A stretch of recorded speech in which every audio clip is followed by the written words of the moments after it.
নমস্কার বন্ধুরা, সুস্মিতার গল্পের আসরে আপনাদের স্বাগত।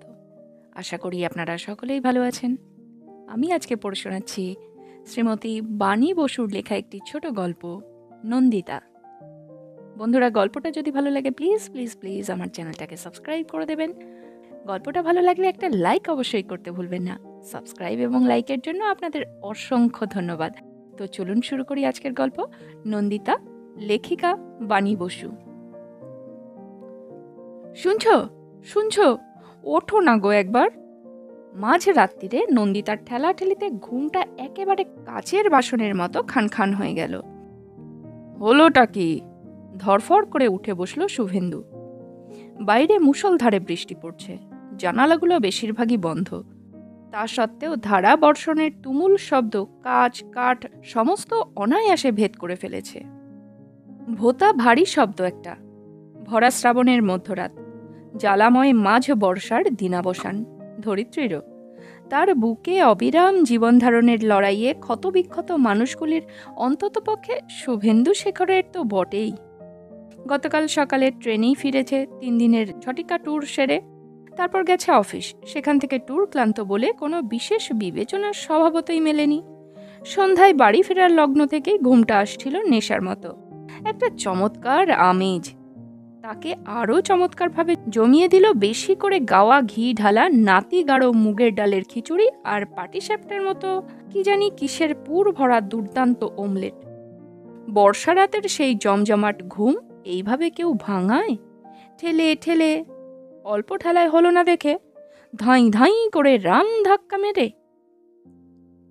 শুনতে পাচ্ছ না? শুনতে পাচ্ছ না? নন্দিতা কাঁদো কাঁদো গলায় বলল। কি শুনতে পাবো? ঘুমে ভারী বিরক্ত গলায় শুভেন্দু বলল। ঘুমে ভারী বিরক্ত গলায় শুভেন্দু বলল, কুকুরটা কি ভীষণ কাঁদছে। অন্ধকারে মনে হলো নন্দিতাও কাঁদছে। গলার স্বরটা যেন আধা বিকৃত। অবিরাম বর্ষণের ভারী আওয়াজ ভেদ করে এই সময় কোনো চতুষ্পদ প্রাণীর ডাক শুনতে পাওয়া গেল। করুণ সাইরেনের মতো ধাপে ধাপে সুরে চড়ল ডাকটা, তারপর আবার খাদে নেমে এলো। কেউ কেউ কেউ কেউ কেউ। অতঃপর ভিন্ন রাগিনীতে শুরু হলো আলাপ। ঘুমোতে না পারো? একটা কম্পোজ খেয়ে শুয়ে পড়ো। শুভেন্দু আবার ঝুপ করে শুয়ে পড়ল। ঘুমোতে না পারার কথা হচ্ছে না, নন্দিতা আর্ত গলায় বলে উঠল। কুকুরটা যে ভয়ানক কাঁদছে। ওকে এই দারুণ বৃষ্টির মধ্যে ছাদে বেঁধে রেখে দিয়েছে। তাছাড়া। নন্দিতার কথা শেষ হলো না, শুভেন্দু প্রায় খেকিয়ে বলে উঠল, তো আমি কি করব? কথাগুলো কেটে কেটে প্রত্যেকটাতে বেশ খানিকটা রাগ ভরে ভরে সে বলল, কদিন ধরে এক মহা উৎপাত শুরু হয়েছে। তাদের দোতলা বাড়ির পরেই একটি ছোট জমি ঘেরা পড়ে আছে। তারপর এক পুলিশ ইন্সপেক্টরের বাড়ি। ভদ্রলোকের খুব জন্তু জানোয়ারের শখ। খরগোশ গিনিপিগ থেকে আরম্ভ করে ছাগল গরু এমনকি বাঁদর পর্যন্ত পোষা হয়ে গেছে। তা পুষুন, কেউ আপত্তি করছে না, কিন্তু পোষা প্রাণীগুলোর কোনো যত্নই ওরা করেন না। খরগোশ গিনিপিগগুলোকে গুন্ডাহুলো এসে খতম করে গেল। ছাগলিটা যে কদিন দুধ দিল, তারপর ভদ্রলোক স্বহস্তে তাকে কেটে খেয়ে ফেললেন। গরুটা বাড়ির উঠানে দাঁড়িয়ে দিবারাত্র হাম্বা হাম্বা করত, গলার দড়ি কখনো খোলা হতো না। তার কি গতি হলো তাদের কারোরই জানা নেই। আর বাদরটার লক্ষ্য ছিল এ পাড়ায় যত গৃহস্থ বাড়ি। মালিকের কাছ থেকে যথেষ্ট খেতে পেত কিনা কে জানে, কিন্তু পাড়ায় হেন বাড়ি নেই যে সেখান থেকে দাঁত মুখ খিচিয়ে সে ভোজ্য সংগ্রহ না করেছে। ক্লাইম্যাক্স হলো শুভেন্দুর শার্টের পাঞ্জাবির বোতাম ভক্ষণ। কেউ কিছু বলতে সাহস পায় না। পুলিশের দারোগা, ওরে বাবা, বাঘে ঝুলে 18 ঘা। তবে ইদানিং ভদ্রলোক যা শুরু করেছেন সত্যি সহ্যের বাইরে চলে যাচ্ছে। একটার পর একটা দারুণ সুন্দর দামি কুকুর আনছেন আর অযত্ন অবহেলা দিয়ে কয়েক মাসের মধ্যেই মেরে ফেলছেন। শুভেন্দু আর অত শত জানবে কোত্থেকে? নন্দিতাই জানায়, জানালায় দাঁড়িয়ে প্রাণপণে ইশারা করে শুভেন্দুকে ডাকে, দেখো দেখো, দেখে যাও। দারোগার বাড়ির উঠোনে ছোট্ট একটি ডোল, তাতে গিন্নি এটোকাটা সব এনে ফেলে দিলেন। তারপরেই ডাক দিলেন, আহ আহ আহ টমি, আহ আহ। আপাদ মস্তক টান টান 24-25 ইঞ্চি উঁচু একটা গ্রেহাউন্ড অপরূপ ভঙ্গিতে এগিয়ে এলো। ভদ্রমহিলা তাকে এঁটোকাটাগুলো খাওয়াবার জন্য ক্রমাগত তাড়না করেছেন, আর অভিজাত বংশীয় গ্রে হাউন্ডটা ক্রমাগত তার লম্বা সরু চকচকে মুখটা ফিরিয়ে নিচ্ছে। গ্রে হাউন্ডটা বোধহয় মরে গেল, তবু পাত কুড়োনো মুখে দিলে না, এবং কুকুরটা মরে গেল, তবু তার মালিকরা তাকে তার যোগ্য খাদ্য দিলে না। একটা চমৎকার স্প্যানিয়াল মরে গেল আপাদমস্তক ঘা হয়ে। চুলকোতে চুলকোতে কুকুরটা যেন খেপে যেত এক এক সময়। সারা শরীর থেকে খাবলা খাবলা লোম উঠে দগদগে ঘা নিয়ে প্রচণ্ড লাফিয়ে উঠে সামনের থাবায় মুখ দিয়ে শুয়ে পড়ল। উঠল না আর। কোত্থেকে ভদ্রলোক এত সুন্দর সুন্দর পেডিগ্রি ডগ জোগাড় করেন কে জানে। পুলিশের লোক কোথা থেকে আর, মিনিমাগনা পায় বলেই বোধহয় আরও এত আছে। কি জিনিস পেয়েছে জানেই না। লেটেস্ট হচ্ছে একটা ডালমেশিয়ান, অপরূপ কুকুর। নন্দিতা জানালার কাছ থেকে নড়েই না। দেখো দেখো কি সুন্দর ঘুরে বেড়াচ্ছে, সাদার ওপর কালো কালো গোল ছিট, আবার ভালো চামড়ার কালার। এবার বোধহয় দারোগার মক্কেল কলার সুষ্ঠই উপহার দিয়েছে। কুকুরটা খুব সম্ভব পূর্ণবয়স্ক, পোষ মানতে চাইছে না। পোষ মানবার উপায় হিসাবে দারোগাবাবু 3rd ডিগ্রি প্রয়োগ করছেন। টমি, কাম হিয়ার। ভদ্রলোকের সব কুকুরই টমি। আসছে না। লম্বা হিল হিলে চাবুকের বাতাস কাটার শব্দ, সুইস। নন্দিতা কানে আঙুল চেপে বসে পড়ে। টমি, সিট ডাউন। এবারও টমি আসছে না। আবারও চাবুক নামছে। এবার নন্দিতা জ্ঞান শূন্য হয়ে জানালার ওপর থেকে ঝাঁপিয়ে পড়েছে। ও মেসমশাই, মেসমশাই! তার তীক্ষ্ণ সরু গলাও ভদ্রলোকের মোটা কানে পৌঁছতে দেরি হচ্ছে। অবশেষে অবাক হয়ে দারোগা মেসমশাই মুখ তুলে তাকিয়েছেন। কস্মিনকালেও নন্দিতা তার স্ত্রীর সঙ্গে মাসি বঞ্ঝি সম্পর্ক পাতায়নি, অতএব অবাক। মারবেন না প্লিজ, অমন করে মারবেন না। আকুলি বিকুলি করতে থাকে নন্দিতা। চোখের কোলে টলটলে জল। অত শত হয়তো দেখতে পাচ্ছেন না মেশো, কিন্তু কেমন যেন হতবুদ্ধি হয়েই হাতের বেদটা ফেলে দিয়ে উঠে যাচ্ছেন। উঠোন ছেড়ে ভেতরে, ঘরের আশ্রয়। সেই অবাধ্য ডালমিশিয়ানেরই এখন এই দুর্গতি হয়েছে। দোতলার ছাদে উপঝুড়ন্ত বৃষ্টির তলায় আশ্রয়হীন। কোথাও ছুটে পালিয়ে যাবে তার উপায় নেই, বাঁধা। নন্দিতা অনেক কষ্টে চোখের জল চাপতে চাপতে বলল, তুমি তো কদিন ছিলে না, জানো না। রোদে জলে ওকে এভাবে বেঁধে রেখে দেয়।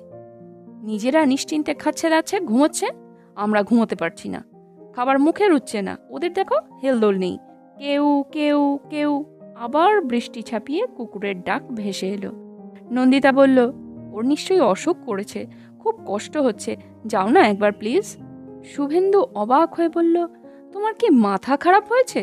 ওদের পাড়ায় সবাই ভয় পায়, এড়িয়ে চলে। আমি মাঝখান থেকে কুকুর ডাকছে বলে এই রাত্রিরে গিয়ে কমপ্লেন করব? ওহো, বুঝতে পারছো না, কুকুর ডাকছে বলে নয়। নন্দিতার গলা যেন রুদ্ধ হয়ে যাবে কুকুরটা কষ্ট পাচ্ছে বলে, বৃষ্টিতে, রোগে। সে আর কিছুই বলতে পারে না, ঝরঝর করে কাঁদতে থাকে। শুভেন্দু বলে, একটা কুকুর কষ্ট পাচ্ছে বলে এই দুর্যোগের রাত্রিরে তুমি আমাকে বাড়ি ছাড়া করবে? জানো কত জন্তু জানোয়ার, কত মানুষ নিরাশ্রয় ঠিক এখন এই মুহূর্তে। বৃষ্টিতে উড়ে গেছে কার খোড়ো চাল, জল জমে ভেসে গেছে কার গেরস্থলি। শুভেন্দুর কথা শেষ হলো না। হঠাৎ নন্দিতা দড়াম করে এক লাফ দিল বিছানা থেকে মাটিতে। ছুটতে ছুটতে গিয়ে দরজার খিল নামালো, তারপর বাইরে বেরিয়ে গেল। অগত্যা শুভেন্দুকে উঠতেই হয়। খোঁজো, কোথায় টর্চ, কোথায় বর্ষাতি, কোথায় ছাতা। নিচে নেমে সে অবাক হয়ে দেখল সদর দরজা খোলা, হু হু করে বৃষ্টির ছাট ঢুকছে। নন্দিতা এই রাতের 1:30টায় জলের মধ্যে একাই বেরিয়ে গেছে। কোনো ক্রমে বর্ষাতি, টর্চ আর ছাতা সামলাতে সামলাতে প্রতিবেশীর বাড়ির দরজায় সে যখন পৌঁছলো, ততক্ষণে সে বাড়ির দরজাও খুলে গেছে। চৌকাঠের এপারে সোপাটে ভিজে নন্দিতা, ওপারে টর্চ হাতে লুঙ্গি পরিহিত ভুড়িয়াল দারোগা। দোহাই আপনার, কিছু করুন, কিছু করুন মেসমশাই, কুকুরটা যন্ত্রণায় কাতরাচ্ছে, ভয়ানক কষ্ট হচ্ছে ওর, কিছু করুন। দারোগা বললেন, আপনি তো আচ্ছা জাহাবাজ মহিলা দেখছি। আমার স্ত্রী বলেন বটে, জালনা থেকে যখন তখন স্পাইং করেন। আমার কুকুর আমি মারি কাটি, আপনার কি ইয়ার কি পেয়েছেন? শেষ কথাটা উনি শুভেন্দুর দিকে চেয়ে বললেন। শুভেন্দুর ভেতরটা রাগে জ্বলে যাচ্ছে নন্দিতার ওপর, দারোগার ওপরও। সে যথাসাধ্য মোলায়েম করে বলল, আসলে কি জানেন, আমার স্ত্রী কুকুর ভীষণ ভালোবাসে, একটু দেখুনই না, এত করে বলছে যখন। কড়া চোখে তার দিকে তাকিয়ে দারোগা হাঁক দিলেন, হারু হারু ঢ্যাপলা, ছাতা নিয়ে একবার ওপরে যা দেখিনি, দেখ তো টমিটা কেন এত চেঁচাচ্ছে। দুটো ছায়া মূর্তি ছাতা নিয়ে সিঁড়ি বেয়ে ওপরে উঠছে দেখা গেল। দারোগা বললেন, দেখুন মশাই, এক পাড়াতে থাকি, বিপদে আপদে নিশ্চয়ই একে অপরের সহায়, কিন্তু পরের ব্যাপারে খামোখা এভাবে নাক গলালে মেয়ে ছেলে বলে মান রাখতে পারবো না। আসুন আপনারা, আসুন এবার। গলাটা শেষের দিকে আরও কড়া। এই সময় একটি ছায়ামূর্তি টর্চের আলোর বৃত্তর মধ্যে দৃশ্যমান হয়ে পরম সন্তোষের সঙ্গে বলল, বাবা, টমি আর চেঁচাচ্ছে না, কেমন দাপাচ্ছিল কাটা পাঠার মতো, এখন চুপ করে শুয়ে পড়েছে। নন্দিতা ফিসফিস করে বলল, মরে গেছে। সে স্খলিত পায়ে পিছন ফিরে বাড়ির দিকে চলতে লাগলো। বৃষ্টিতে ভিজে শাড়ি পায়ের সঙ্গে জড়িয়ে গেছে। দড়াম করে আছাড় খেলো একটা। শুভেন্দু তাকে তুলে ধরে, কোনো মতে বাড়ি নিয়ে আসে। সেই রাত্রে গরম জল করে ব্র্যান্ডি দিয়ে খাওয়ায়। পরদিন সকাল না হতেই টেট ভ্যাকের খোঁজে ছোটে।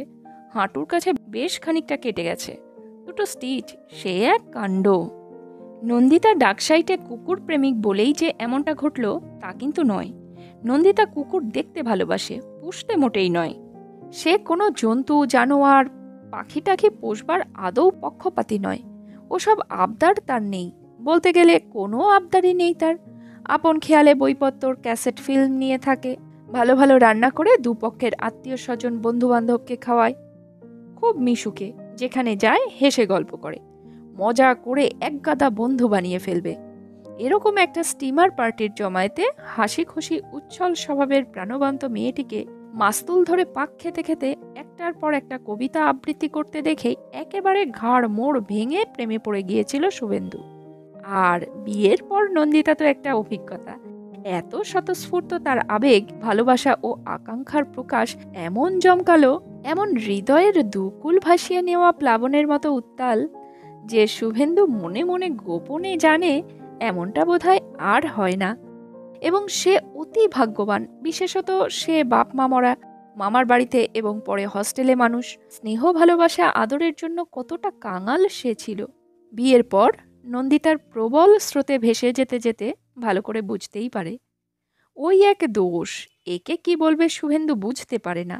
খামখেয়ালি না সেন্টিমেন্টাল, না ওই পরের ব্যাপারে নাক গলানোর আধিক্যতা, কি বলবে একে সে সত্যিই জানে না। রোজই অফিস থেকে ফেরবার সময় এক বুক আনন্দ নিয়ে ফেরে শুভেন্দু। সে জানে যতই কলিগের সঙ্গে মনোমালিন্য হোক, ডিরেক্টর যতই বাঁকা চোখে তাকাক, গুচ্ছের নিরস অর্থহীন কাজের জন্য তাকে যতই ছোটাছুটি করাকেরা, বাড়িতে তার জন্য অসাধারণ কিছু অপেক্ষা করে আছে।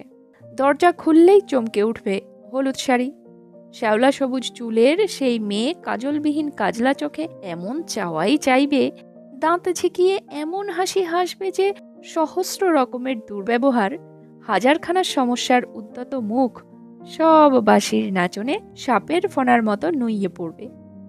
তারপর বেতের হালকা চেয়ারে মুখোমুখি বসে চা খাওয়া। ঝুপঝুপ সন্ধে নামছে, আলো জ্বলছে, সারাদিনের জমা কথা ফুটছে টুকটাক। দু একটা গানের কলি, একটা ধূপ জেলে দেওয়া, ঘাড় ফিরিয়ে একটু ভঙ্গি। শুনতে এইটুকু, কিন্তু এর মধ্যেই যে কি অসামান্য রস ভরা থাকে তা শুভেন্দু ছাড়া কেউ কি জানবে? কিন্তু কোনো একদিন ওই রকম প্রত্যাশার সন্ধ্যায় ঘরে ফিরে যদি হাসির চমক না দেখে, সারা শরীরে শোকের ছাপ, যেমন তেমন মলিন শাড়ি, বিকীর্ণ মূর্ধজা, মেঘে ভরা আকাশের মতো বর্ষণোন্মুখ চোখ। কি হয়েছে নন্দিতা? কিছু না, এসো। চা খাওয়া হয়। চায়ের সুগন্ধের সঙ্গে ফিল্টার সিগারেটের গন্ধ মিশতে থাকে। সন্ধে উত্তীর্ণ হয়ে যায়। যন্ত্রচালিত দুটো হাত ধূপ জ্বেলে দেয়। হাতের মাঝখানে যেন কোনো আগ্রহ নেই। রাত্রির হয়, খাবার বাড়া হয়, কথাবার্তা, হাসি ঠাট্টা। চোখের আঙুলে ঠোঁটের আদর ছাড়া খাবার দিলে বিস্বাদ মনে হয়, কিন্তু বারবার জিজ্ঞেস করে করেও উত্তর পাওয়া যায় না। কি আবার হবে? কিছু না। রাত্রে বোঝে নন্দিতা জেগে আছে, কিন্তু কোনো গভীর শোকে সে এখন অনমনীয়। তাকে এখন ছোঁয়া যাবে না। পরদিন খবর জানলো রাস্তায় বেরিয়ে। 2-3 বাড়ি পরে থাকে অভিলাষদা। তার স্কুল পড়ুয়া 9-10 বছরের ছেলেটি মারা গেছে একেবারে হঠাৎ। স্কুলেই অসুস্থ হয়ে পড়ে। বাবাকে তার অফিসে খবর দেওয়া হয়েছিল। বাবা আসতে আসতে সব শেষ। কেন, কি বৃত্তান্ত, ভালো কিছুই বোঝা যাচ্ছে না। কদিন পরে শুভেন্দু বলে, চলো নন্দিতা, আউটরাম ঘাট থেকে ঘুরে আসি। আউটরাম ঘাটে যেতে, জেটির ওপরে দাঁড়িয়ে আঁচল ওড়াতে, গোল রেস্তোরাঁয় খেতে নন্দিতা ভীষণ ভালোবাসে। কিন্তু নন্দিতা শূন্য চোখে চেয়ে বলে, কি লাভ? কিসের কি লাভ? এভাবে কোথাও বেড়াতে গিয়ে বা কিছু, সে যাই হোক না কেন করে, কি লাভ? টুবলুর মতো একটা কচি ছেলে যদি এভাবে বিনা বাক্য ব্যয়, তো কি লাভ? তুমি বলো। রাত্রিরে নন্দিতা গভীর শোকে গুমড়ে গুমড়ে কাঁদতে থাকে, যেন তার নিজেরই সন্তান গেছে। আস্তে আস্তে মেঘ কাটতে থাকে, নন্দিতা স্বাভাবিক হয়। যদিও বৎসহারা জননীর এক গভীরতর অসুখ সে যেন তার জীবনযাপনের ভেতরে চিরকালই বহন করে যাবে বলে মনে হয়। সবচেয়ে ভয় এবং আশ্চর্যের কথা, এরও বেশ কয়েক মাস পরে শুভেন্দুর মাস্তুতো বোনের বিয়েতে নেমন্তন্নে গিয়ে খাওয়া দাওয়া হবার আগেই সে শুভেন্দু হাত ধরে বলে, চলো এক্ষুনি চলে যাব। কেন, কি হলো? সুন্দর সিল্কের শাড়ি পরা অলংকৃত বউয়ের দিকে অবাক হয়ে তাকিয়ে থাকে শুভেন্দু। শুনতে পাচ্ছ না সানাই বাজছে? বিয়ে বাড়িতে তো সানাই বাজবেই। আমি সইতে পারি না যে। টুবলু যেদিন চলে গেল সেদিন সারাদিন সারা রাত দূর থেকে সানাইয়ের সুর ভেসে এসেছিল। আমি সইতে পারি না। টুবলুর মৃত্যু খুবই মর্মান্তিক, 100 বার। কিন্তু টুবলুদের সঙ্গে নন্দিতার কোনো যাওয়া আসাই ছিল না। টুবলুর সঙ্গে সে জীবনে 2বার কথা বলেছে কিনা সন্দেহ। অনেক চেষ্টা চরিত্র করে নন্দিতাকে আগে থেকে কিছু না বলে বাড়ি পাল্টে ফেলার ব্যবস্থা করলো শুভেন্দু। একটু শহরতলির দিকে, মস্তানি ফস্তানি আছে নাকি একটু আধটু, কিন্তু 4 ফ্ল্যাটের নতুন দোতলা বাড়ি। গেটে নন্দিতার পছন্দের মাধবীলতা থোকা থোকা দুলছে। নির্মল আকাশ দেখা যায়। রেল লাইনের ধারে সাঁঝের বাজার বসে, সেখানে হরেক রকম টাটকা মাছ সবজি পাওয়া যায় একেবারে হাতের কাছে। নন্দিতা প্রথমে গুইগাই করেছিল, তার আবার পুরনো বাড়ি, উঁচু উঁচু সিলিং, রাশি রাশি জানালা দরজা, এসব ভালো লাগে। সে ছাদে উঠে গনগনে রোদে কাপড় শুকোতে দেবে, আবার কালবৈশাখী এলে ঝড়ের হাওয়ায় উথাল পাথাল হতে হতে কাপড় তুলে আনবে। দুমদাম দরজা জালনার আওয়াজ, ঘুলঘুলিতে চড়ুই পাখির বাসা, পাঁচিলের ফাটলে অশ্বত্থ গাছ, এসব তার ভারী পছন্দের জিনিস। কিন্তু শুভেন্দুর এক গোঁ, সে এ বাড়ি ছাড়বেই। বউয়ের খামখেয়ালিপনার জন্য নতুন বাড়িতে থাকতে পাবে কিনা সে তাই বলে। আচ্ছা বউ তো তার। তখন নন্দিতা অগত্যা হেসে ফেলে, দৌড়োদৌড়ি করে সব গুছিয়ে তুলতে থাকে। কি ফেলে যাবে, কি নেবে, কি কিনবে নতুন করে, তার হিসেব নিকেশ করতে করতে একটা শালিখিনী কি চড়াইনির মতো মহাব্যস্ত সমস্ত হয়ে ওঠে। দেখতে দেখতে শুভেন্দুর বুকের ভেতরটা আনন্দে শিরশির করতে থাকে। নন্দিতা, অনন্দিতা, আনন্দিতা, সে গলা ছেড়ে ডেকে ওঠে। আগেকার পছন্দটাকে আঁকড়ে ধরে নতুনের সব কিছু বরবাদ করে দেবে এমন মেয়েই নয় নন্দিতা। নতুন বাড়িটা তার ভারী ভালো লেগে যায়। ফিকে লাইল্যাক রঙের দেওয়ালে যামিনী রায়ের গণেশ জননী টাঙাতে টাঙাতে সে দুর্দার করে ছোটে প্লেনের আওয়াজ শুনে। জানালার গ্রিল ধরে চেয়ে চেয়ে দেখে, বলে, ভালোই হলো বলো, আজকাল এয়ারপোর্টে ঢুকতে যা খরচ, এত কাছ থেকে বেশ নিখরচায় প্লেন দেখা যাবে। কি আওয়াজ, যেন আমাদের বাড়িতে নেমে পড়বে মনে হয়। শুভেন্দু পায়ের ওপর পা তুলে মৃদু হাসে বিজয়ীর মতো। তুমি আর বড় বড় কথা বলো না, আসতেই তো চাইছিলে না। তা অবশ্য সত্যি গো। নন্দিতা কাঁচু মাচু মুখে অকপটে স্বীকার করে, আগের বাড়িটা আমার ভীষণ মায়াবী বাড়ি ছিল। পুরনো বলে আমি কেমন খারাপ বাসতে পারি না। অন্যে পছন্দ করছে না দেখলে আমার যেন আরো মায়া এসে যায়। এ বাড়িটা একটু নিচুও, কিন্তু দেয়ালগুলো সাটিনের মতো, আর জানালা দিয়ে মাধবীলতার ভিউটা দারুণ। অতএব সে খুব চটপট নতুন বাড়ি মনের মতো করে গুছিয়ে ফেলে। লাফিয়ে ঝাঁপিয়ে হেসে কুটোপাটি হয়ে, বরের গাল চটকে কান কামড়ে খুব তাড়াতাড়ি বাকি 3 প্রতিবেশীর সঙ্গে আলাপটাও সেরে ফেলে। সন্ধ্যাবেলায় উৎসাহের চোখে 2-4 সিঁড়ি টপকে টপকে উঠতে উঠতে শুভেন্দু আহ্লাদে আটখানা হয়ে শোনে তার বাড়ির জানালা দিয়ে নির্ভুলভাবে গান ভেসে আসছে, পিয়া বিন রয়না নেহি যায়। সে বেল বাজিয়ে দরজা খুলতে না খুলতেই বলে ওঠে, পিয়া বিন রয়না যাবার কোনো সম্ভাবনা আপাতত নেই, পিয়া হাজির। কিন্তু সবচেয়ে বিপজ্জনক নন্দিতামিটা তার বউ এখানেই করে ফেলল। আজকাল এগুলোকে শুভেন্দু নন্দিতামি বলে। আর কোনো নাম বা সংজ্ঞা খুঁজে না পেয়ে সন্ধ্যার শোয়ে প্ল্যানেট পাড়ায় ছবি দেখতে গিয়েছিল। একেবারে খেয়ে বাড়ি ফিরছে। দুজনেরই মেজাজ খুব খুশ। সারা রাস্তা বসে বসে ফিল্মটার পিণ্ডে চটকেছে দুজনে, আর হেসে খুন হয়েছে। তাদের বাড়ি যেতে হলে একটা পাক খাওয়া গলি পড়ে। গলিটা এড়িয়ে যাওয়া যায়, তবে তাতে ভীষণ ঘুর হয়ে যায়। গলিপথে কিছুটা এগোবার পর একটা চাপা বচসার আওয়াজ শুনতে পেল ওরা। তারপরেই সামনে যেখানে মোড়, গলিটা দুভাগ হয়ে ডাইনে বায়ে চলে গেছে। সেইখানে টিমটিমে আলোয় একটা জটলা, কয়েকটা তীক্ষ্ণ গালাগাল, তারপর একটা ছোড়া ঝলসাতে দেখলো ওরা। শুভেন্দু কিছু বুঝে ওঠার আগেই জ্যামুক্ত তীর, কিংবা বলা উচিত বুলেটের মতো বেগে নন্দিতা তার পাশ থেকে ছুটে বেরিয়ে গেল। শুভেন্দু দেখতে পেল উদ্যত ছোড়া হাতে এক বিশাল চেহারার ঝাঁকড়া চুলো মস্তান, তার পেছনে আরও কিছু দলা পাকানো লোক, অপরদিকে মাথা নিচু করে এক হাত ওপরে তুলে আঘাত এড়াবার ভঙ্গিতে এক ছোকরা। উভয়ের মাঝখানে লাল শাড়ি পরা নন্দিতা একটা ছোট্ট হাইফেনের মতো, কিংবা ছোট্ট একটা ফুলকির মতো। না না, খবরদার না, সে চিৎকার করে বলছে, খবরদার, মারতে পারবে না। নিমেষের মধ্যে ছোকরা ডান দিকের গলি দিয়ে দৌড়াতে দৌড়াতে বেরিয়ে গেল। মস্তানের চোখে আগুন, ছোড়া নেমে আসছে।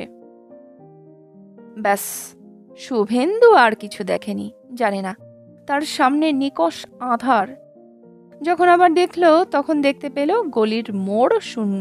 সে বসে পড়েছে। নন্দিতা বলছে, কি হলো তোমার? ওঠো, শিগগিরই বাড়ি চলো। শুভেন্দু অবাক হয়ে দেখল তার বউ অক্ষত আছে। কোনো ক্রমে বাড়ি ফিরে দরজার ভেতর থেকে একটা তালা লাগালো শুভেন্দু। ভারী একটা কৌচ এনে দরজায় ঠেস দিয়ে রাখলো। নন্দিতা বলল, কি করছো? শুভেন্দু গম্ভীরভাবে বলল, এতে কিছুই হবে না, দু চারখানা লাথিতেই ভেঙে পড়বে। তবু ডুবন্ত মানুষ তো কুটু গাছটাও আঁকড়ে ধরে। তার মানে কে লাথি মারবে? কেন? ওই যাদের নোংরা কাজিয়ার মধ্যে তুমি তোমার নির্বোধ নাকটি গলিয়েছ। খুব ভাগ্য ভালো যে তোমাকেই খুন করেনি। বা নন্দিতা বলল, তাই বলে আমার চোখের সামনে মানুষ মানুষকে খুন করবে আর আমি কিছু বলবো না, তা তো হয় না, হতে পারে না। আর যদি আক্রোশে তোমাকেই খুন করত? খুন হয়ে যেতাম, কেউ না বাঁচালে। আর যদি রেপ করত? রেপই হয়ে যেতাম, নিজেকে রক্ষা করতে না পারলে বা কেউ রক্ষা না করলে। তবে এসব তখন ভাবিনি। দেখছিলাম দুটো মানুষ, একজনের হাতে ছুরি, অন্যজনের ওপরে নেমে আসছে। মাঝখানে 2-2.5 ফুটের মতো জায়গা, ওইটুকু ছাড়া আর কিছু দেখিনি, কিছু ভাবিও নি। কি ভয়ানক, কি ভয়ঙ্কর ভয়ানক! এ মেয়েটা ভাবে না পর্যন্ত, শুভেন্দু ভাবল, এবং ভাবতেই থাকলো। অফিস যাবার সময় বেরোতে বেরোতে ভাবে, বাড়ি ফেরার সময় ফিরতে ফিরতে ভাবে, গলিতে কদাচ নয়। তথাপি ভয়। আর কিছু না হোক, বাড়ি গিয়ে কি দেখবে এই ভেবে ভয়। যার জন্য এত ভয় ভাবনা, সেই নন্দিতা কিন্তু একদম স্বাভাবিক। দোকান বাজার যাচ্ছে, দরজা হাট করে খোলা রেখে বাসনওয়ালির সঙ্গে গল্প জুড়ে দিয়েছে। হাসি, গান, গল্প দিব্যি আছে। কদিন পর শ্যামবাজার মোড় থেকে বাসে উঠছে। হঠাৎ কাঁধের ওপর একটা ভারী হাত পড়ল। একেবারে চমকে উঠেছে শুভেন্দু। কিরে শুভ? মুখ ফিরিয়ে চেয়ে শুভেন্দু খুশিতে ফেটে পড়ল। আরে রমেন না? চিনতে পেরেছিস তাহলে? ভিড়ের মধ্যে থেকে সন্তর্পণে তাকে বার করে আনতে আনতে রমেন বলল, তোকে কখন থেকে ডাকছি গাড়ির মধ্যে থেকে, শুনতেই পাচ্ছিস না? অনেকক্ষণ থেকে তোকে ফলো করতে করতে আসছি, চল, ওইদিকে গাড়িটা পার্ক করেছি। শুভেন্দু এক মুখ হেসে বলল, কবে ফিরলি? বছরখানেক। যতীন্দ্রমোহন অ্যাভিনিউয়ের মুখে চেম্বার করেছি, আয় না, দেখে যাবি। আমি অবশ্য এখন চেম্বার বন্ধ করে বেরোচ্ছি। শুভেন্দু বলল, ঠিকানাটা দে, অন্য একদিন যাব, আজ না। বউ বাড়িতে একা রয়েছে, জায়গাটা ভালো না। বিয়ে করেছিস? কবে? রমেন উৎসাহিত হয়ে উঠল। বছর 3 হলো। তো চল, তোর বউ দেখে আসি। নেমন্তন্নটা তো একেবারেই মিস করে গেছি দেখছি। যাবি? খুব ভালো হয় তাহলে। রমেন তার ক্রিম রঙের মারুতি ভ্যানের দরজা সরিয়ে দিল। তারপর বলল, আমি পিঠে হাত রাখতে ওরকম ঘাবড়ে ফ্যাকাশে হয়ে গেলি কেন রে? ফ্যাকাশে হয়ে গিয়েছিলুম বুঝি? হ্যাঁ, একেবারে চমকে উঠলি। আর বলিস না, এই বউটা আমার মাথা খারাপ করে ছাড়বে। কি ব্যাপার? গাড়িতে যেতে যেতে শুভেন্দু তখন ব্যাপারটা বলল। শুনে রমেন হাসতে লাগলো। অন্যদিন শুভেন্দুর ফিরতে ফিরতে সন্ধ্যা হয়ে যায়। আজ রমেনের গাড়িতে অনেক তাড়াতাড়ি হয়ে গেল। দরজা খুলে দিল বাসন মাজার মেয়েটি। কে রে? নন্দিতার গলা শোনা গেল। মেয়েটি চেঁচিয়ে বললে, দাদাবাবু। ও মা, তুমি এত সকাল সকাল! বলতে বলতে শো করে নন্দিতা এসে হাজির হলো। পরনে চুড়িদার কুর্তা, ওড়নাটা কষে কোমরের সঙ্গে বাঁধা, আটসাট করে একটা বিনুনি বেঁধেছে, পায়ে রোলার স্কেট। এ বাড়িতে কোথাও চৌকাঠ নেই। রোলার স্কেট পায়ে চড়িয়ে নন্দিতা ঘর থেকে ঘরান্তে ঘুরে বেড়াচ্ছে। একবার শো করে পেছনে গড়িয়ে, আরেকবার দ্বিগুণ শো করে সামনে গড়িয়ে এসে নন্দিতা রাজকীয় সালাম জানালো রোলার স্কেটের ওপর থেকে। আইয়ে জানাব। পরক্ষণেই পিছনে অপরিচিত মুখ দেখে ভড়কে গিয়ে পড়তে পড়তে টাল সামলে নিতে নিতে তার পশ্চাৎপসরণ একেবারে রান্নাঘরের মধ্যে। এ কি কাণ্ড! একটু পরে খালি পায়ে ওড়না দিয়ে মুখ মুছতে মুছতে সে ঘরে ঢুকে বলল, মুখে লাজুক লাজুক হাসি। রমেন বলল, কেন, বেশ তো ছিলেন, বাহনের ওপর থেকে নেমে এলেন কেন? নন্দিতা মুখ ঢেকে হেসে উঠল। শুভেন্দু বলল, এই হলো আমাদের রমেন, রমেন দ্য গ্রেট। ব্যাস, ওইটুকুতেই ইন্ট্রোডাকশন হয়ে গেল? রমেন বলল। এর চেয়ে বেশি বলতে হবে না, বুঝলেন? নন্দিতার হাসি হাসি মুখ। আপনি প্রায়ই আমাদের দুজনের মাঝখানে বসে থাকেন, তা জানেন? সুদূর লন্ডনে বাস করে আপনাদের মাঝখানে? আমি কি ভূতটুত নাকি? আরে, ও বলতে চাইছে তোকে নিয়ে আমাদের মধ্যে গল্প স্বল্প হয়, এই আর কি। ও তাই নাকি? বাহ! রমেন বেশ খুশি হলো। কিছুক্ষণের মধ্যেই নন্দিতা দশভুজা হয়ে উঠল। প্রথমেই এক দফা চা বিস্কুট দিয়ে গেল। চাটা শেষ না হতে হতেই কিসের বড়া গরম গরম ভেজে এনেছে, তার সঙ্গে আবার চা। তারপরে ছানার পুডিং হাজির করলো। সেটা শেষ হলে বলল, মুখটা মিষ্টিয়ে গেল না, কুচো নিমকি খাবেন? রমেন বলল, তাই বলি, শুভটা রোগা প্যাংলা ছিল বরাবর, এমন গায়ে গতরে হয়ে উঠল কি করে? এই তার সিক্রেট। নন্দিতা বলল, ওসব বললে শুনছি না, আপনি আজ খেয়ে যাচ্ছেন। রমেনের সমস্ত আপত্তি হাওয়ায় উড়িয়ে দিল নন্দিতা। তারপর সে এই সদর দরজা খুলে ছুটে যাচ্ছে সম্ভবত বাজারে, এই আবার প্রতিবেশীর ফ্ল্যাটে, রান্নাঘরে যাচ্ছে একবার, পরক্ষণেই সে এসে বসেছে, গল্পে যোগ দিচ্ছে। এমনি করে রাত 9টা নাগাদ সে গা ফা ধুয়ে একটা জমকালো পোশাকি শাড়ি পরে, কপালে টিপ, পুরো চুল খোলা, খেতে ডাকলো ওদের। হাত বাড়িয়ে বিরিয়ানি দিচ্ছে ওদের প্লেটে। তখনই শুভেন্দু এবং রমেনও লক্ষ্য করলো জিনিসটা। ডান হাতের তলার দিকে আড়াআড়ি একটা চওড়া লালচে দাগ। ওটা কি, কি হয়েছে? শুভেন্দু শিউরে উঠে জিজ্ঞাসা করলো। হাত উল্টে নন্দিতা দাগটা দেখালো। একটু অবাক হয়ে বলল, ও তাই জ্বালা জ্বালা করছিল। ও কিছু না। কিছুতেই সে আর কিছু বলল না। দারুণ খেলাম, রমেন হাত ধুতে ধুতে বলল। আবার যাতে আসেন তাই চেষ্টা চরিত্র করে ভালো খাওয়ালাম, নন্দিতার জবাব। বিরিয়ানি রাঁধলাম, জামদানি পরলাম আপনার অনারে, আর এই নিন। সে মুঠো ভর্তি কাঁটালি চাপা ফুল রমেনের দুহাতে উপুর করে দিল। ফুলগুলো নিয়ে যাবার জন্য একটা পলিথিনের প্যাকেটও এনে দিল, রাবার ব্যান্ড শুদ্ধ। রমেন বলল, রোলার স্কেট না পরেই তো আপনি 100 মাইল স্পিডে ঘুরে বেড়াচ্ছিলেন দেখলুম, ওটার দরকার হয়েছিল কেন? নন্দিতা চারদিকে কেমন বিহ্বল চোখে চেয়ে মৃদু হাসল। বলল, কেন জানেন? শোনেননি সেই? জলের কোলে টিপ টিপ টিপ টিপ। আমরা বলেছিলাম যাব সমুদ্রে, নদী বলেছিল যাবে সমুদ্রে, আমরা বলেছিলাম যাব সমুদ্রে, আমরা যাব। বলতে বলতে মুখটা উলসে উঠল তার। নিচে গাড়িতে উঠতে উঠতে রমেন বলল, দারুণ কাটলো রে সন্ধ্যাটা, চলি, আবার দেখা হবে। তারপর স্টিয়ারিংয়ে হাত রেখে হেসে বলল, তোর বউটা একটা পাগলি। কি বলতে চাইল রমেন? শুভেন্দু ওপরে উঠতে উঠতে ভাবতে লাগলো। তারপর থেকে প্রতিদিনই কাজের ফাঁকে ফাঁকে মাথার মধ্যে কথাটা তাকে আঘাত করে যায়। পাগলি? তোর বউ একটা পাগলি? এ কথা কেন বলল রমেন? পাগলি কথাটা লোকে আদর করে বলে আপনজনকে, তোর পাগলি। আবার বিরক্ত হলে বলে, কি পাগলামো করছো। কিন্তু তোর বউ একটা পাগলি, কি প্রকৃত মানে এই কথার? শুভেন্দু তার বউ নিয়ে গর্বিত। 3 ঘন্টার মধ্যে লাফ ঝাফ করে বানিয়ে দিল বিরিয়ানি, ফিশ তন্দুর, ফ্রায়েড চিকেন। নিজেই বাজারে গেল, এবাড়ি ওবাড়ি থেকে কি মাল মশলা সংগ্রহ করলো কে জানে, বানিয়ে তো দিল।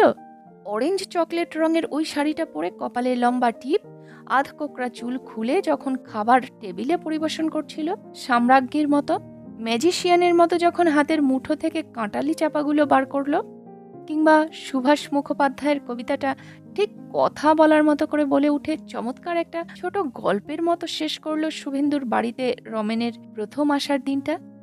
অথচ প্রতিক্রিয়ায় তোর বউটা একটা পাগলি, এ কথা কেন বললি রমেন, ভেবে বললি? হঠাৎ বিদ্যুৎ চমকের মতো শুভেন্দুর মনে পড়ে যায় নন্দিতার ডান হাতের সেই চওড়া কালশিটে দাগ, কদিন আগে যা লাল ছিল। মনে পড়ে যায় বৃষ্টির রাতে ছুটে যাওয়া কুকুরটা কি ভয়ানক কাঁদছে গো। মনে পড়ে যায় মস্তানের উদ্যত ছুরির তলায় লাল শাড়ি পরা ফুলিঙ্গের মতো নন্দিতাকে। সানাই ভালো লাগে না যার, সানাই শুনলে যে বিষাদের অতলান্তে ডুবে যায়, সেই নন্দিতাকে। শুভেন্দু আর দেরি করে না। অফিসে আজ খুবই দেরি হয়ে গেছে, তবু সে শ্যামবাজার মোড় থেকে চট করে বাস ধরে না, চলে যায় যতীন্দ্রমোহন অ্যাভিনিউয়ে, ডক্টর রমেন বাগচির চেম্বারে। নিজের নাম পাঠিয়ে ওয়েটিং রুমে বসে শুভেন্দু। চারিদিকে তাকিয়ে দেখে এক বৃদ্ধ ভদ্রলোক একটি লাল চোখ তরুণকে নিয়ে বসে আছে।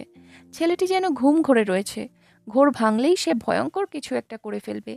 আরও দুজন সঙ্গী রয়েছে ভদ্রলোকের, বাইরে দাঁড়িয়ে রয়েছেন, মাঝে মাঝে এসে চুপি চুপি কথা বলে যাচ্ছেন। শুভেন্দুর পাশে বসেই আরেকজন, শুভেন্দুর থেকে বড় হলেও যুবকই, তার সঙ্গে একটি খুব সুন্দরী বউ। এত সুন্দর কিন্তু যেন বিষাদ প্রতিমা, দেখলে মনে হয় নৈরাশ্যের সিন্ধু থেকে উঠে এলো বুঝি। শুভেন্দুর বাঁ পাশে একটি অল্প বয়সী ছেলে, চোখে চশমা, খুব ধারালো মুখ। সে শুভেন্দুর সঙ্গে যেচে আলাপ করল। কিছু মনে করবেন না দাদা, আপনি কার জন্য এসেছেন? শুভেন্দু কি বলবে ভেবে পেল না। সে সত্যি সত্যি নন্দিতার জন্য এসেছে। নন্দিতা কি? এসেছি এক নিকটাত্মীয়ের ব্যাপারে, ধরি মাছ না ছুঁই পানি করে বলল শুভেন্দু। আপনি? আমার নিজের জন্য, ছেলেটি খুব সুন্দর হেসে বলল। অনেকের ধারণা সাইকিয়াট্রিস্টের কাছে খালি মনের রোগীরাই আসে। ধারণাটা ঠিক নয়, অনেক রকম ডিসঅর্ডার আছে জানেন তো। আমার কথাই ধরুন না কেন, দুবার WBCS দিয়েছি, র্যাঙ্ক ভালো আসেনি, তাই আবার দিচ্ছি। এবার বুঝলেন, হয় এসপার নয় ওসপার। তো যাই পড়তে যাই মনের মধ্যে ঝমঝম করে কবিতা বাজে, এখান থেকে এক লাইন ওখান থেকে এক লাইন। ধরুন দাওয়ায় বসে জটলা করে পূর্বপুরুষেরা, কি তোমায় আমি রেখে এলাম ঈশ্বরের হাতে, কি অবর্তমান তোমার হাসি ঝাউয়ের ফাঁকে আমায় গভীর রাত্রে ডাকে, ও নিরুপম ও নিরুপম ও নিরুপম। বলতে বলতে ছেলেটি উত্তেজিত হয়ে উঠল, শটান দাঁড়িয়ে ভাব গম্ভীর গলায় আবৃত্তি করতে শুরু করে দিল, যেন এটা মঞ্চ। মন্দ ভালো নেইকো কিছুই, আকাশ মাথায় বাউল বাউলি দাঁড়িয়ে থাকায়, নিম ঘোড়া নিম আকাশ ছুড়ে কৃষ্ণ কিরিচ ফাঁসিয়ে রাখায়, থই থই থই সমুদ্র জল তাথই তাথায়, ওপর নিচে ডাইনে বামে আমার থেকেই আমায় ভাগায়, আমায় ভাগায়, আমায় ভাগায়। শুভেন্দু আশেপাশে তাকালো, সবাই ভয়ের চোখে ছেলেটির দিকে তাকাচ্ছে। সুন্দরী মেয়েটির চোখ ভর্তি জল, লাল চোখ ছেলেটির লম্বা সিটের ওপর শুয়ে পড়েছে। রমেনের অ্যাসিস্ট্যান্ট মেয়েটি এসে ডাকল, কৌস্তভ সেনগুপ্ত। কবি ছেলেটি তাড়াতাড়ি চেম্বারে ঢুকে গেল। শুভেন্দুর হঠাৎ ভয় করতে লাগলো, ভীষণ ভয়। এসব যেন তার চেনা, এ লাল চোখ সে দেখেছে। খবরদার, মারতে পারবেন না বলে যখন ঝলসে উঠেছিল। ওই বিষাদ প্রতিমা নয়ন ভরা জল, দিনে রাতে তাকে দেখতে দেখতে একসময় সে মরিয়া হয়ে গিয়েছিল। আর এই রকম মিঠে হাসি, চোখ দুটো হঠাৎ উধাও হয়ে যাওয়া, এই রকম, ঠিক এই রকম, ঠিক। ভয়ে অধীর হয়ে উঠল সে। কখন তাকে ডাকবে রমেন? অ্যাসিস্ট্যান্ট মেয়েটি একটা ছোট্ট নোট পেপারে লেখা একটি চিঠি এনে দিল। শুভ, একটু বস ভাই, পেশেন্টদের ছেড়ে দিয়ে তোর সঙ্গে বেরোবো। রমেন, রমেন, তুই জানিস না, শুভ তোর সঙ্গে মজা মারতে ইয়ার্কি দিতে আসেনি। তার বাড়িতে ভীষণ বিপদ, খুব বিপন্ন একজনের জন্যই আজ সে তোর কাছে ছুটে এসেছে। ঠিক 1 ঘন্টা 12 মিনিটের মাথায় শেষ রোগীটি বেরিয়ে গেলে শুভেন্দুর ডাক পড়ল। কি ব্যাপার বল, চা খাবি তো না কফি? মায়া, একটু কফি বানাও না ভাই। অ্যাসিস্ট্যান্ট মেয়েটির দিকে তাকিয়ে রমেন বলল। আরে দূর তোর কফি, শুভেন্দু বলল। আমি ভীষণ সমস্যায় পড়ে এসেছি। তোর আবার কি সমস্যা? ফার্স্ট ক্লাস আছিস। রমেন পাত্তাই দিল না। শুভেন্দু বলল, তোকে প্রশ্নপষ্টি জিজ্ঞেস করছি রমেন, নন্দিতা আমার বউ কি অস্বাভাবিক, মানে অ্যাবনর্মাল? রমেন ঝুঁকে বসে আশ্চর্য হয়ে বলল, সে কি, এ কথা কেন বলছিস? শুভেন্দু বলল, সেদিন ওর ডান হাতে একটা লাল দাগ দেখেছিলি, মনে আছে? সেটা কি জানিস? স্কেলের বাড়ি, আমাদের নিচের ফ্ল্যাটের ভদ্রমহিলা মেরেছেন। বলিস কি রে? এফআইআর কর, এফআইআর কর, ডেঞ্জারাস মহিলা তো। আরে আগে সবটা শোন তো। বল, আই অ্যাম অল ইয়ার্স। নিচের ফ্ল্যাটের ভদ্রমহিলার একটি হাবাগোবা ছেলে আছে, বছর বছর ক্লাসে ফেল করে। তা করবে না তো কি? পেন্সিল, পেন, খাতা, বই এসবেরও শ্রাদ্ধ করে ছেলেটা। করবেই, তার কি সে সেন্স আছে? সেটাই তো, ভদ্রমহিলা ছেলেটাকে এরকম কিছু একটা ঘটলেই আচ্ছা করে পেটান। তুই যেদিন গেলি সেদিন সকালে নাকি নন্দিতার ভাষায় অমানসিক পেটাচ্ছিলেন।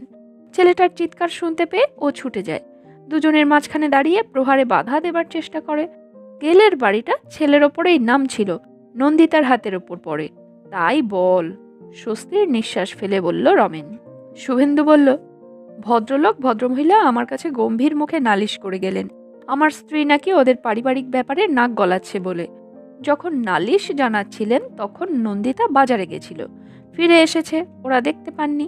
নন্দিতা চোখ গরম করে বলল, আপনারা যদি টুটুকে পেটানো বন্ধ না করেন আমি পুলিশে খবর দেব, হাতে হাত কড়া পরিয়ে ছাড়বো, জেনে রাখবেন। সে কি চেহারা রে, যেন বাঘিনী।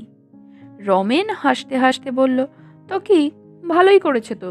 সন্তানের দ্বারা বাবা মাকে ডিভোর্স করার আইনটা পাশ হয়ে গেলেই ভালো হয়। শুভেন্দু বলল, আরও শোন। সে পূর্বাপর আজ অবধি যা ঘটে গেছে সব বলে গেল। তারপর অভিযোগের স্বরে বলল, তুইও তো প্রথম আলাপে আমার বউটাকে পাগলি বললি, বলিসনি? বলেছিলুম বুঝি। রমেন হাসতে লাগলো। তারপর হঠাৎ গম্ভীর হয়ে বলল, তা তোর কি বলার আছে বল। বলবার আর কি আছে, আমি তোর কাছ থেকে প্রফেশনাল ওপিনিয়ন চাইছি, অ্যাডভাইসও।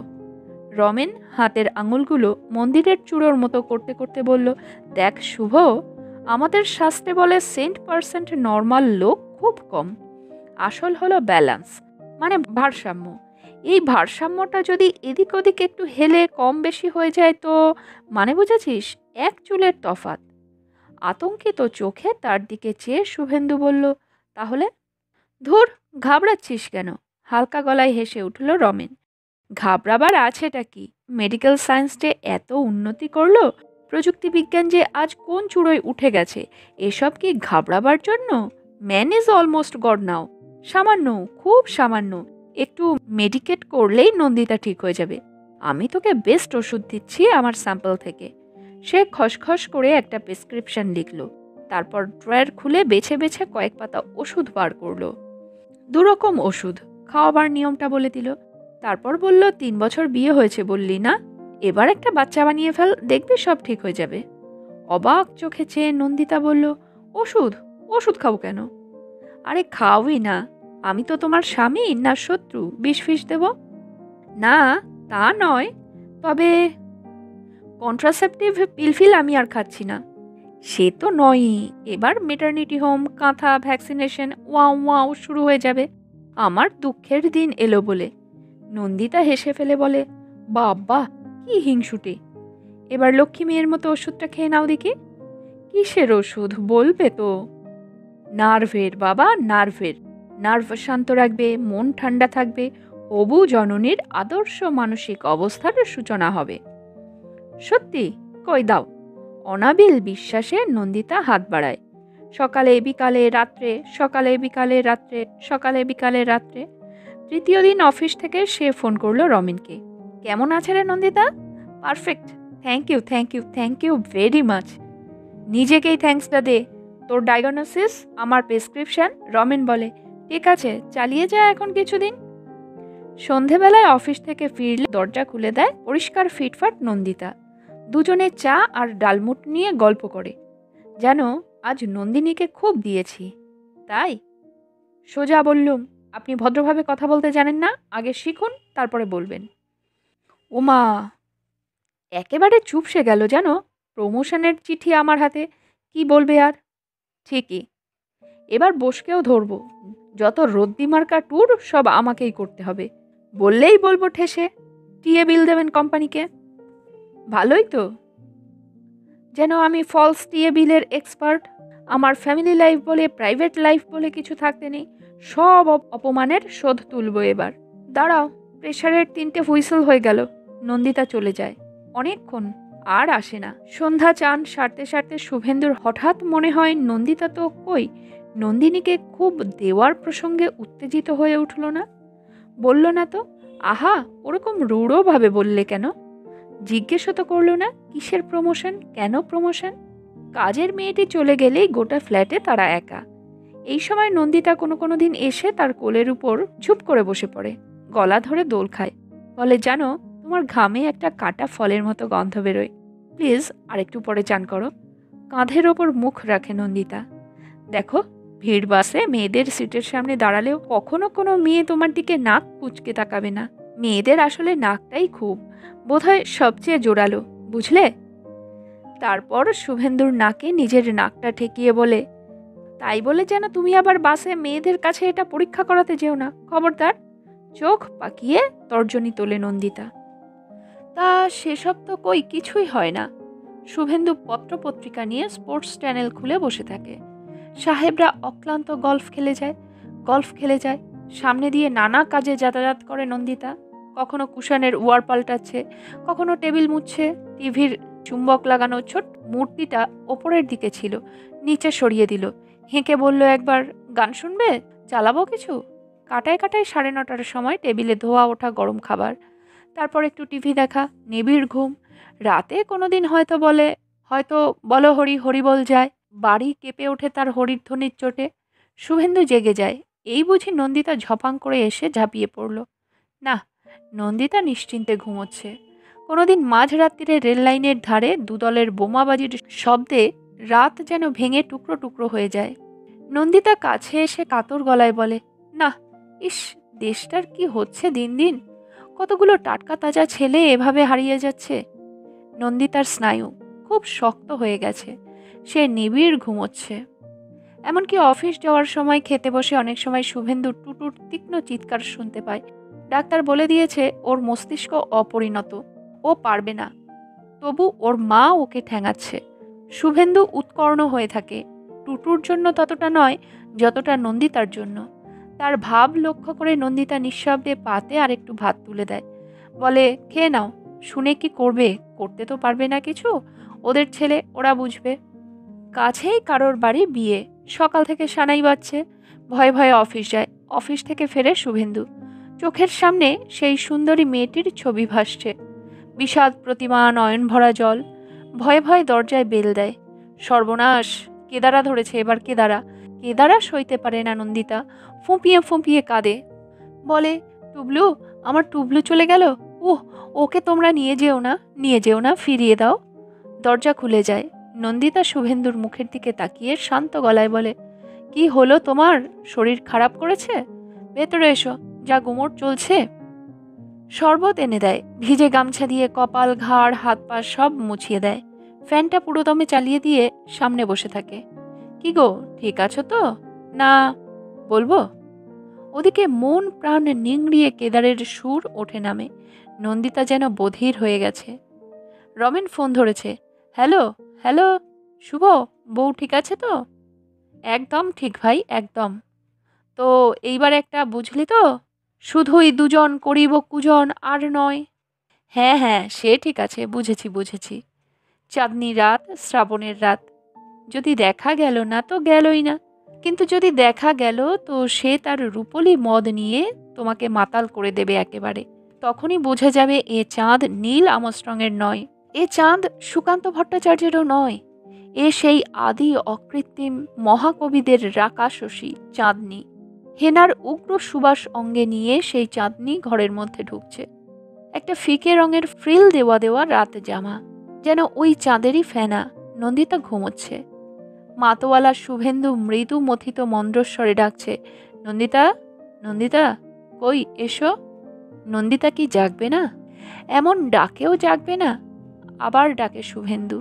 আবার আবার। নন্দিতা জাগছে। খুলে গেছে তার চোখের পাপড়ি। নন্দিতা আসছে, কিন্তু ও কি? আসছে আহত জন্তুর মতো, গুড়ি মেরে, নিজেকে টেনে টেনে। শিয়ালের রাত চেরা আকাঙ্ক্ষার ডাকে, হরিণীর ঠ্যাঙের তুরুকে নয়। নিভে গেল বুঝি পৃথিবীর কোটরের সৃজনী আগুন। বাঁধের মধ্যে ঘুমিয়ে গেছে দুর্দান্ত নদী, না চাইতেই দুকুল আর ভরে দেবে না। তার পুরুষের বুকের তলায় নন্দিতা যান্ত্রিক, উদাস, অসাড় হয়ে থাকে, অবিকল এই পৃথিবীর মতো।